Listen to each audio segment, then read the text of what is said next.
Welcome to சாந்தி உலகம். இன்னைக்கு வீடியோவில் சூப்பரான ஒரு ஃப்ரைட் ரைஸ் ரெசிபியும் கிட்ஸுக்கெல்லாம் பிடிச்ச மாதிரியான ஒரு ஸ்பெகத்தி ரெசிபியும் தான் பார்க்க போகிறோம். இந்த ஸ்பெகத்தி பார்த்தீங்க அப்படின்னா சீஸு க்ரீமெல்லாம் இல்லாமல் கொஞ்சம் ஹெல்த்தியாக கீரை சேர்த்து தான் செஞ்சுருக்கேன். அதனால் கண்டிப்பாக கிட்ஸுக்கு நீங்கள் கொடுக்கலாம். ஃப்ரைட் ரைஸும் பார்த்தீங்க அப்படின்னா ரெஸ்டாரண்ட்டில் சாப்பிட்ற மாதிரியான ஃப்ளேவர் கொடுக்கறதுக்காக ஒரு முக்கியமான பொருளும் சேர்த்துருக்கேன். அது என்னங்கிறதையும் வீடியோக்குள்ளே போயிட்டு பார்க்கலாம். வீடியோ ஸ்கிப் பண்ணாமல் பாருங்கள். வாங்க ரெசிபி செய்ய ஸ்டார்ட் பண்ணிடலாம்.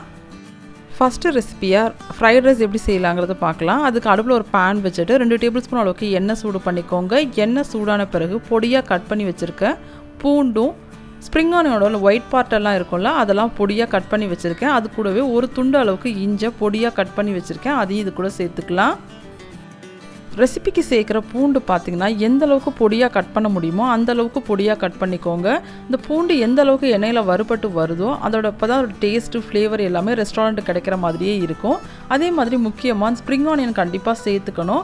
அது இல்லை அப்படின்னா பெரிய வெங்காயம் கூட நீங்கள் ஓரளவு பொடியாக கட் பண்ணிட்டு சேர்த்துக்கோங்க. ஆனால் ஸ்ப்ரிங் ஆனியன் சேர்க்கும் போது தான் டேஸ்ட்டு ஃப்ளேவர் எல்லாம் நமக்கு சேமாக இருக்கிற மாதிரி இருக்கும். பார்த்திங்கன்னா நல்லா எண்ணெயில் வறுபட்டு வந்துட்டு இருக்குது. அடுப்பை நல்லா லோ டு மீடியமில் வச்சுட்டு நல்லா வதக்கி விட்டுக்கோங்க. அப்போ தான் நமக்கு ஈவனாக அது வறுபட்டு வரும். டேஸ்ட்டு சூப்பராக இருக்கும். நான் இன்றைக்கி இந்த ஃப்ரைட் ரைஸ் செய்கிறதுக்கு ஒரு கேரட்டும் 10 போல் பீன்ஸையும் ஓரளவு பொடியாக கட் பண்ணி எடுத்து வச்சுருக்கேன். அது இந்த வெங்காயம்லாம் வதங்கின பிறகு சேர்த்து நல்லா வதக்கி எடுத்துக்கலாம். நம்ம எந்த அளவுக்கு பொடியாக கட் பண்ணுறோமோ அந்த அளவுக்கு அது சீக்கிரம் வதங்கியும் வரும். டேஸ்ட்டும் நல்லாயிருக்கும்.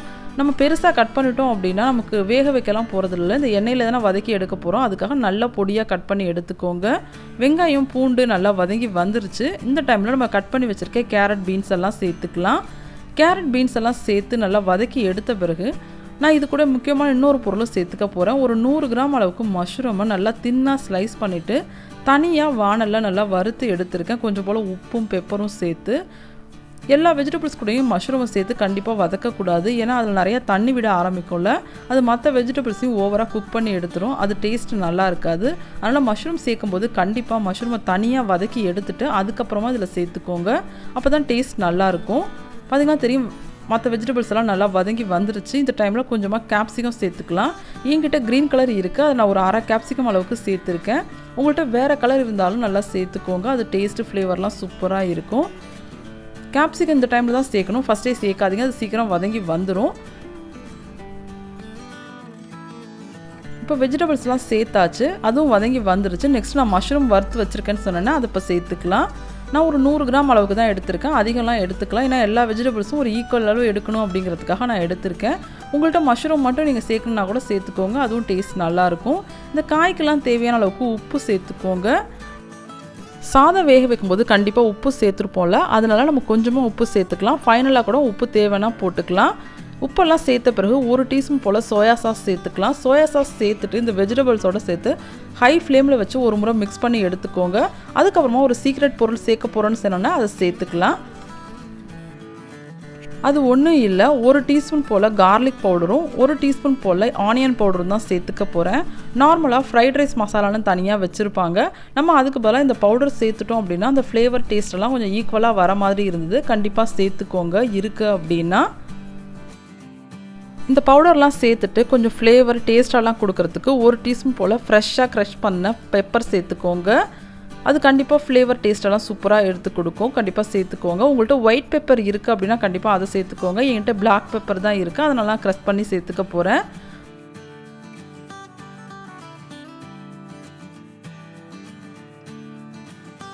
நான் இன்றைக்கி ஒரு 1/2 கிலோ போல் பாஸ்மதி ரைஸை நல்லா குக் பண்ணி எடுத்திருக்கேன். ஒரு 90% அளவுக்கு குக் பண்ணி எடுத்தால் போதும். ஓவராக குழைய வச்சிடாதீங்க. அது டேஸ்ட் நல்லா இருக்காது. உதிரி உதிரியாக இருந்தால் தான் நல்லாயிருக்கும். காயெல்லாம் ஒரு முறை வதக்கி விட்டுட்டு ரைஸ் சேர்த்துக்கலாம். பார்த்திங்களா, ரைஸ் நான் இந்த அளவுக்கு குக் பண்ணி எடுத்திருக்கேன். இதை வெஜிடபிள்ஸோடு சேர்த்து நல்லா ஒரு முறை மிக்ஸ் பண்ணி எடுத்துக்கோங்க. மிக்ஸ் பண்ணிவிட்டு டேஸ்ட் பண்ணி பாருங்கள் உப்பு எல்லாம் கரெக்டாக இருக்கான்னு சொல்லிவிட்டு.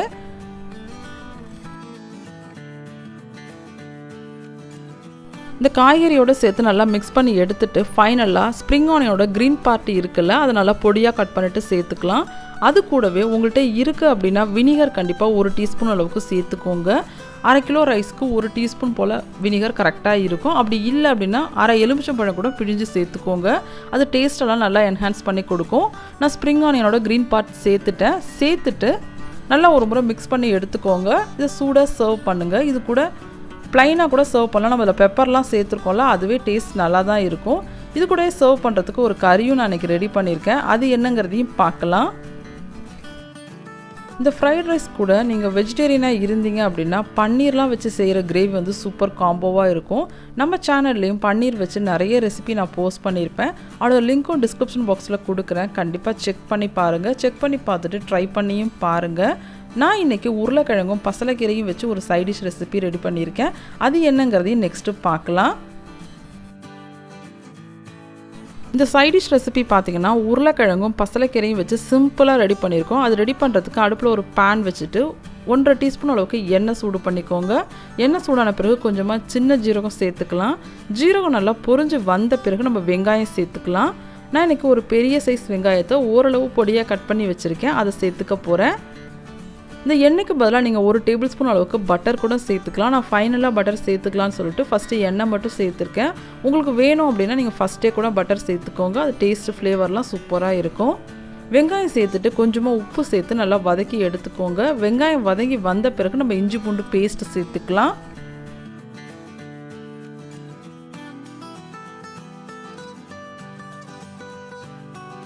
1 டீஸ்பூன் போல் இஞ்சி பூண்டு பேஸ்ட்டு சேர்த்துட்டு அதை ராஸ்மல் போகிற வரைக்கும் வதக்கி எடுத்துகிட்டு நம்ம தக்காளி சேர்த்துக்கலாம். தக்காளி பார்த்திங்க அப்படின்னா இன்றைக்கி 1.5 தக்காளி அளவுக்கு நான் சேர்த்துருக்கேன். நான் எடுத்துருக்க தக்காளி பார்த்திங்கன்னா புளிப்பு கம்மியாக இருக்கும். அதனால் 1.5 தக்காளி எடுத்திருக்கேன். நீங்கள் யூஸ் பண்ணுற தக்காளியோட புளிப்பு தன்மையை பொறுத்து கொஞ்சம் கம்மியாகவே சேர்த்துக்கோங்க. புளிப்பு அதிகமாக இருந்துச்சு அப்படின்னா நம்ம கீரைலாம் சேர்க்குறோம்ல, அதில் புளிப்பு கொஞ்சம் கம்மியாக இருந்தால் நல்லாயிருக்கும். நெக்ஸ்ட்டு மசாலா பவுடர் பார்த்திங்கன்னா கொஞ்சமாக மஞ்சள் பொடி சேர்த்துக்க போகிறேன். இது கூடவே வீட்டில் அரைச்ச மிளகாய்த்தூள் 1 டீஸ்பூன் அளவுக்கு சேர்த்துக்கலாம். கரம் மசாலாவை ஃபைனலாக சேர்த்துக்கோங்க. அப்போ தான் ஃப்ளேவர் டேஸ்ட்டெல்லாம் நல்லாயிருக்கும். நான் இந்த டைமில் சேர்த்துக்கல. மசாலா பொடியெல்லாம் சேர்த்துட்டு அது ராஸ்மல் போகிற வரைக்கும் நல்லா வதக்கி எடுத்துக்கோங்க. அடுப்பை நல்லா லோ டு மீடியமில் வச்சுக்கோங்க. வச்சுட்டு இந்த வெங்காயம் தக்காளி எல்லாம் நல்லா மசிஞ்சு வரணும். இதில் ராஸ்மலும் நல்லா போகணும். அது வரைக்கும் வதக்கி எடுத்துக்கலாம். பார்த்திங்கன்னா நல்லா மசிஞ்சு வந்துடுச்சு. இந்த டைமில் நம்ம கீரை சேர்த்துக்கலாம். கீரையை வந்து டேரெக்டாக சேர்க்காம நல்லா க்ளீன் பண்ணிவிட்டு நான் பிளான்ச் பண்ணி மிக்ஸி ஜாரில் போட்டு பேஸ்ட் பண்ணி எடுத்து வச்சுருக்கேன். அதை சேர்த்துக்க போகிறேன். இதையும் சேர்த்துட்டு இந்த வெங்காயம் தக்காளி கூட நல்லா ஒரு முறை வதக்கி எடுத்துட்டு அதுக்கப்புறமா நம்ம கிழங்கு சேர்த்துக்கலாம். நான் இன்றைக்கி 2 உருளைக்கிழங்கு நல்லா வேக வச்சுட்டு தோலெல்லாம் உரிச்சிட்டு குட்டி குட்டி பீசஸாக கட் பண்ணி வச்சுருக்கேன். அது இது கூட சேர்த்துக்கலாம். உருளைக்கிழங்கு முடிஞ்ச அளவுக்கு பொடியாக கட் பண்ணிக்கோங்க. கட் பண்ணிவிட்டு இதை சேர்த்துக்கலாம். பார்த்திங்கன்னா தெரியும், இந்த அளவுக்கு கட் பண்ணியிருந்தால் கரெக்டாக இருக்கும். ரொம்ப பெருசாக இருந்தீங்க அப்படின்னா இந்த கீரையோட டேஸ்ட்டெல்லாம் அது கூட இறங்காது. அதுக்காக தான் கிழங்கும் சேர்த்துட்டு இந்த கீரையோட ஒரு முறை மிக்ஸ் பண்ணி எடுத்துகிட்டு ஒரு மூடி போட்டு மூடிட்டு ஒரு 5 நிமிஷம் நல்லா குக் பண்ணி எடுத்துக்கோங்க. அதுக்கப்புறமா நம்ம கரம் மசாலா கொஞ்சம் பட்டர்லாம் சேர்த்துட்டோம் அப்படின்னா டக்குன்னு ஒரு சைட் டிஷ் ரெசிபி ரெடி பண்ணிடலாம். கிழங்கு மட்டும்தான் வேக வைக்க டைம் எடுக்கும். மற்றபடி நம்ம வெங்காயம் தக்காளிலாம் வதங்கிறதுக்குள்ளே கிழங்கு வெந்துடும். நீங்கள் டக்குன்னு ரெடி பண்ணிடலாம் இந்த கிரேவியை. உங்கள்கிட்ட இருக்குது அப்படின்னா ஃபைனலாக கொஞ்சமாக ஃப்ரெஷ் க்ரீம் கூட சேர்த்துட்டிங்க அப்படின்னா டேஸ்ட்டு சூப்பராக இருக்கும்.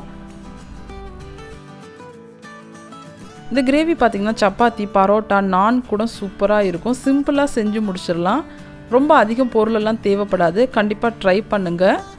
பார்த்திங்கன்னா நல்லா கொதிச்சு வர ஆரம்பிக்குது. இந்த டைமில் கொஞ்சமாக கரம் மசாலா சேர்த்துக்கோங்க. நான் இன்றைக்கி 1 டீஸ்பூன் போல் கரம் மசாலா சேர்த்துக்க போகிறேன்.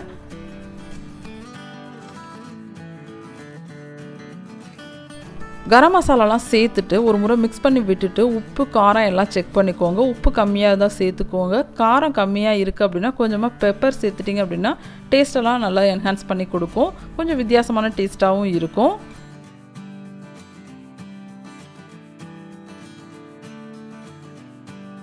கீரைலாம் சாப்பிடாத குழந்தைங்களுக்கு இந்த மாதிரி கிழங்கோட சேர்த்து கொடுத்து பாருங்கள். கண்டிப்பாக அவங்க வேண்டான்னு சொல்லவே மாட்டாங்க.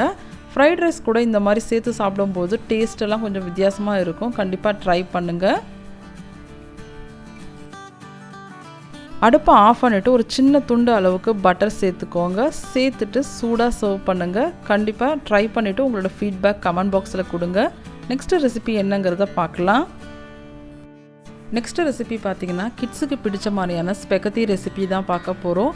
அதுக்கு அடுப்பில் ஒரு பேன் வச்சுட்டு 2 டேபிள் ஸ்பூன் அளவுக்கு பட்டர் சூடு பண்ணிக்கோங்க. பட்டர் சூடாகி வந்த பிறகு 3 பல்லு போல் பூண்டை நல்லா பொடியாக கட் பண்ணி வச்சுருக்கேன். அதை சேர்த்துக்கலாம். பூண்டு நல்லா கலர் சேஞ்ச் ஆகி வரணும். அதுக்கப்புறமா நம்ம மாவு சேர்த்துக்கலாம்.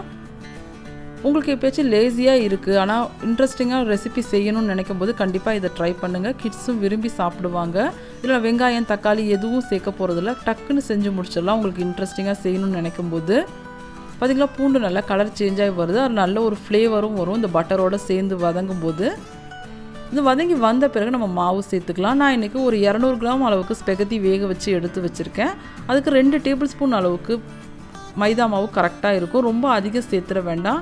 அது சேர்த்துட்டோம் அப்படின்னா ரொம்ப குழகுழப்பாக இருக்கிற மாதிரி இருக்கும். அதுக்காக தான் மாவு சேர்த்துட்டு இந்த பட்டர்லேயே நல்லா வதக்கி எடுத்துக்கோங்க. அது வதங்கும் போது பார்த்திங்கன்னா ஒரு நல்ல ஒரு ஃப்ளேவர் வரும். பார்க்குறதுக்கு நல்லா ஒரு மணலாக இருக்கிற மாதிரி இருக்கும். அந்த அளவுக்கு நம்ம வதக்கி எடுத்துக்கணும். அடுப்பை நல்லா லோவில் வச்சுட்டு வதக்கி எடுத்துக்கோங்க. ஒரு 5 நிமிஷம் போல் நல்லா கைவிடாமல் கிளறிட்டே வந்தீங்க அப்படின்னா இந்த அளவுக்கு ரெடியாகி வரும். பார்க்க டெக்ஸ்சரும் இப்படி சூப்பராக இருக்கும், ஃப்ளேவரும் நல்லா இருக்கும். இந்த டைமில் ஒரு 1/2 கப்பு போல் நான் ப்ளைன் வாட்டர் எடுத்து வச்சுருக்கேன். அதை கொஞ்சம் கொஞ்சமாக ஊற்றி நம்ம குக் பண்ணி எடுத்துக்க போகிறோம். அட் அ டைமில் அப்படியே ஊற்றாமல் கொஞ்சம் கொஞ்சமாக ஊற்றி குக் பண்ணி எடுத்துக்கோங்க. இதுக்கு பதிலாக நீங்கள் பால் கூட சேர்த்துக்கலாம். நான் அது எதுவுமே வேண்டாம், நம்ம ப்ளைனாக செய்ய போகிறோம் அப்படிங்கிறதால நம்ம பால், க்ரீமு, சீஸு எதுவுமே சேர்க்கலை. இதுவும் ஃப்ளேவர்லாம் சூப்பராக இருக்கும். கட்டிப்படுதுன்னு நீங்கள் பார்க்க வேண்டாம். நம்ம மாவு சேர்த்துருக்கோம். கொஞ்சம் கொஞ்சமாக தண்ணி ஊற்றும் போது அது நல்லா கரைஞ்சி வரும். பார்க்க நல்லா செமி சாலிடாக இருக்கிற மாதிரி இருக்கும். அந்தளவுக்கு நம்ம குக் பண்ணி எடுத்துக்கணும். அதுக்கப்புறமா தான் மற்ற பொருள் எல்லாம் நம்ம சேர்த்துக்க போகிறோம். மாவை நல்லா ஒரு 5லேருந்து ஒரு 7 நிமிஷம் வரைக்கும் நல்லா குக் பண்ணி எடுத்துட்டு அதுக்கப்புறமா நம்ம கீரை நான் பிளான்ச் பண்ணி எடுத்து வச்சுருக்கேன், அதை சேர்த்துக்க போகிறேன். நான் இன்றைக்கி 2 கைப்பிடி அளவுக்கு பசலைக்கீரையை நல்லா சுத்தம் பண்ணிவிட்டு நல்லா பிளான்ச் பண்ணி எடுத்து வச்சுருக்கேன். அதை இதை சேர்த்துக்கலாம்.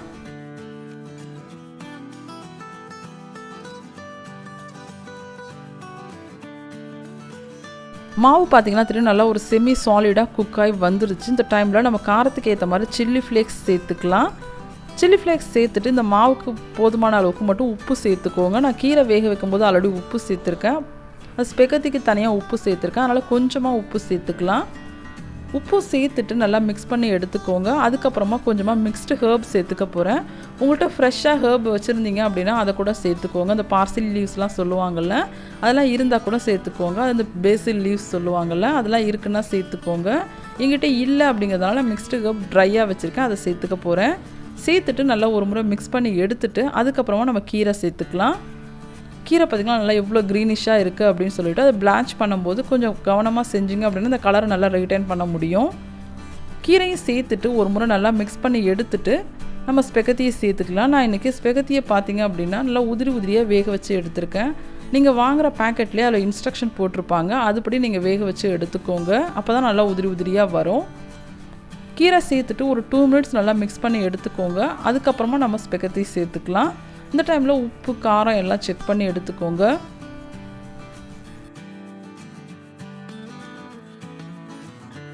இந்த ஸ்பெகத்தி ரெசிபியை பெரியவங்களும் சாப்பிட போகிறாங்க அப்படின்னா நீங்கள் அதிகமாக சில்லி ஃப்ளேக்ஸ் சேர்த்துக்கோங்க. கிட்ஸு சாப்பிட்றாங்க அப்படின்னா ஃபைனலாக கொஞ்சம் பெப்பர் தூவி இறக்கிக்கலாம். அப்போ டேஸ்ட்டு ஃப்ளேவர்லாம் நல்லாயிருக்கும். ஒரு 3 நிமிஷம் நல்லா குக் பண்ணி எடுத்தாச்சு. இந்த டைமில் நம்ம வேக வச்சுருக்க ஸ்பெகத்தி சேர்த்துக்கலாம். சேர்த்துட்டு அது உடையாத அளவுக்கு நல்லா ஒரு மரக்கரண்டி வச்சு நல்லா மிக்ஸ் பண்ணி எடுத்துக்கோங்க. ஒரு 2 கரண்டி வச்சுட்டு அப்படியே மிக்ஸ் பண்ணி விட்டிங்க அப்படின்னா அது உடையாமல் சூப்பராக வரும். நான் மிக்ஸ் பண்ணிவிட்டு காமிக்கிறேன் எந்த அளவுக்கு ரெடியாக இருக்குன்னு சொல்லிட்டு. பார்த்திங்களா சூப்பராக கோட் பண்ணி எடுத்தாச்சு.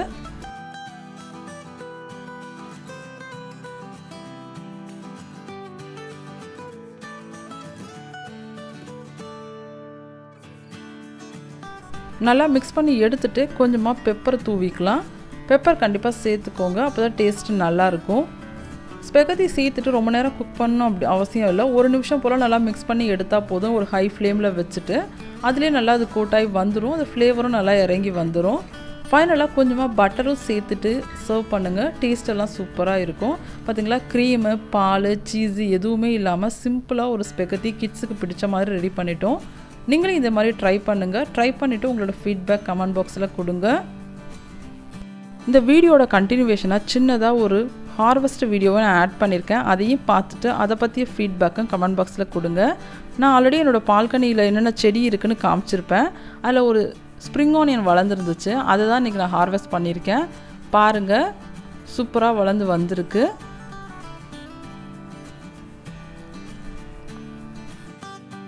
நாங்கள் இருக்க இடத்துல அதிகம் வெயில் வந்துருச்சு அப்படிங்கிறதால நாங்கள் எல்லா செடியுமே ஒன்றா பிடுங்கி எடுத்துட்டோம். இதுக்கப்புறம் கொஞ்ச நாள் நம்ம எந்த செடியுமே வைக்க முடியாது. அதுக்காக தான் பார்த்திங்களா சூப்பராக ஆனியன் வந்துருச்சு. சின்ன ஹார்வெஸ்ட் தான், ஆனால் எங்களுக்கு பிடிச்சது அப்படிங்கிறதால உங்க கூட ஷேர் பண்ணியிருக்கேன். இன்றைக்கி போஸ்ட் பண்ண எல்லா வீடியோவும் உங்களுக்கு பிடிச்சிருக்குன்னு நினைக்கிறேன். பிடிச்சிருந்தா லைக் பண்ணுங்கள், ஷேர் பண்ணுங்கள். என்னோட சேனலை சப்ஸ்கிரைப் பண்ணாதவங்க சப்ஸ்கிரைப் பண்ணிக்கோங்க. தேங்க்ஸ் ஃபார் வாட்சிங்.